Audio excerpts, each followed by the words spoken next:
ikaze nanone. Noneho icyo tugiye kugeraho uno munsi ni iki? Aka kanya tugiye kugeraho auto collect option. Auto collect option. Aka kantu waba uzi ukuntu gakora? Ko nasanze ariko kantu kagezeho ubwo mudasobwa mu nyandiko. Ni ukuvuga ngo auto collect option. Abantu muri mu mabiro agiye atandukanye, mu kazi kagiye gatandukanye, abarimu, hari inyandiko runaka ihora ikenerwa kandi ugahinduramo akantu gatoya. Iyi auto collect option ni igisubizo muri mashini mudasobwa ukoresha. Uti gute rero? Bavuga ngo ushobora gukoresha shortcut wandika uburyo bumwe bw'urupapuro buhoraho, wowe ukandikamo agashortcut wakoze, ya nyandiko igahita yizana, ukeditingamo ibigendanye n'uwo munsi cyangwa n'ibyerekeranye n'ako kazi, ukahita uyisabumitinga mu gihe gito cyane. Auto collect option niba utari uyizi nagira ngo ukurikiye tujyane. Reka tujye muri Word document turebe auto collect option mu bundi ukora iki. Yes, Word tuyigezemo.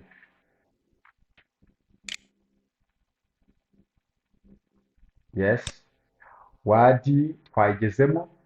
Njye kuko mashini yanjye myiza ndikoresha mu mirimo igiye itandukanye. Yes, kurangiza amasomo yanjye muri kaminuza, hari ibintu nabaga afitemo ku buryo njyewe ushobora kuvuga ati nkorera wenda urugero, reka mfate urugero cover page, nkahita mfata iminota 2 kuhakorera cover page, bikaba birarangiye. Bakabaza iminota 2 si waba urangije? Hari uburyo nabikoze, nyandika ngo you, let me zoom in, you don't allow enter, ihita impereza icyo nagereranya nka titire. Ngo rogo nayibuze, ngo universe, ngo iki, ngo ndayikavana he, ngo gatuma umutwe ushaka rogo. Erega kandi ufite mashini, reka turebe akantu gakora gake. Icya kabiri ushobora kuvuga uti mba muri hari project ndimo ya RT, Rural Reality and Transformation. Iyo nanditse don't ngakanda enter, ahita kahaza kano kajambo. Urabona ngo mashini nkoresha nayiremye ku buryo yo ubwayo inyorohereza mu kazi ndi gukora.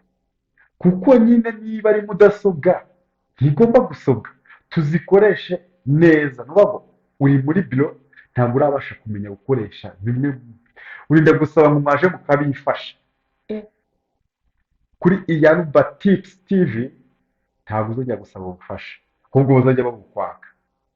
Bikora bite rero? Retrieve, reka ngarure ibyo nari nsibye. Yes, sasa urareba ufite inyandiko. Reka dusupoze ko iyi ni inyandiko runaka. Reka nandike ya magambo dukoresha kugira ngo iyi nyandiko wenda igaragara. Land,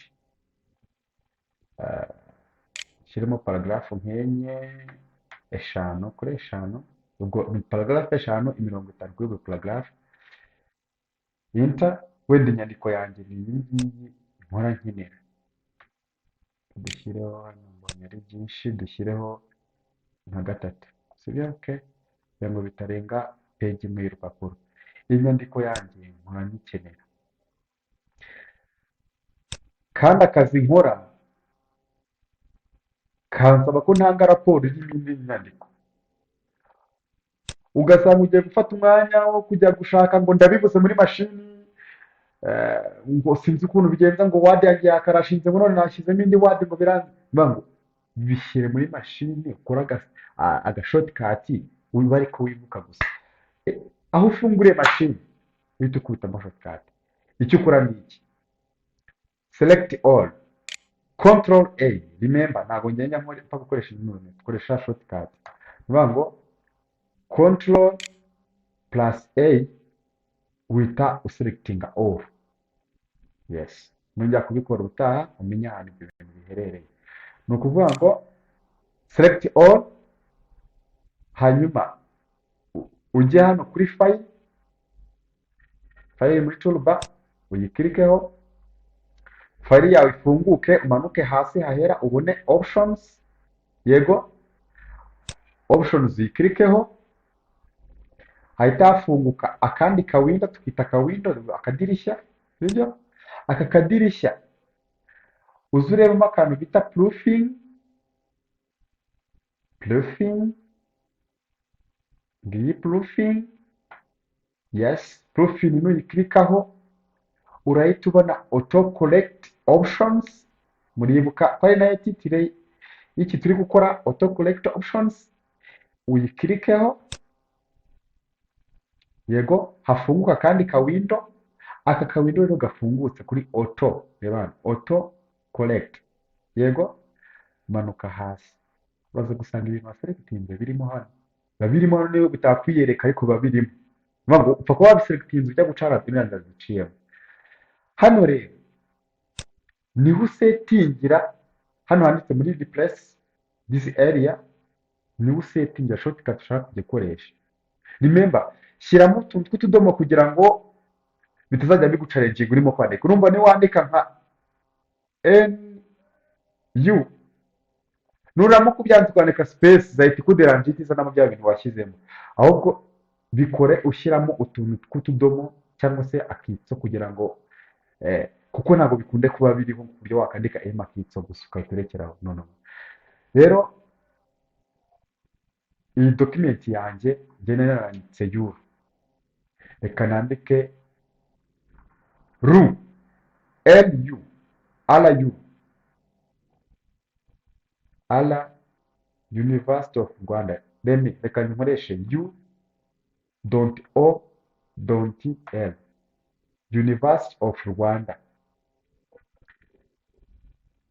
Nta kindi uhita ukora, ni ukuza hano hasi ukahita ubona add, ukayongera muri notable y'ibindi bintu byinshi biba bigiye biri hano. Yego, ukahita ubibona ko bayongeyemo. Ubwo shortcut yayo ni iyi ngiyi, ugomba kubimenya. Then okay, simply when you nani ugomba kukirika okay hano hasi, ariko ubundi biriya tayari biba byanageze n'utakirwa ubishyiraho. Okay,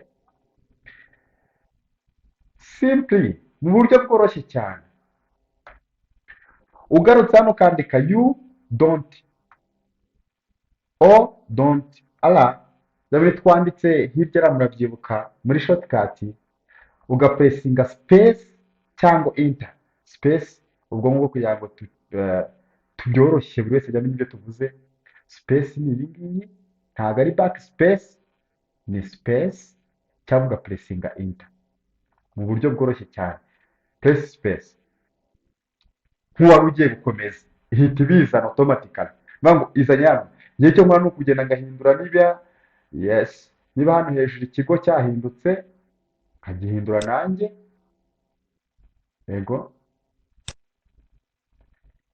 ni uguhinduramo utuntu dukeya, niba ari format, urumva niba ari n'ibitebo, niba ari na cover page, ni uguhindura iki date, umwarimu, icyakozwe, cover page mu masegonda nka birabonetse. Ngo deadline yagufashe, ni wowe wifatishije, ntabwo ari deadline. Yes. Okay, icyerekeranye na auto correct option, ndizera neza ko tugishyize ku murongo. Ntugatinde mu bintu, ahubwo dukoresha igihe gitoya twamaze kubona ko igihe cyatangiye kudushirana. Bantu banjye, ninkoresha ijambo guys, ni abantu banjye ko tumaze kumenyerana, tugiye kugera muri byinshi. Reka dukomeze n'andi masomo. Murakoze.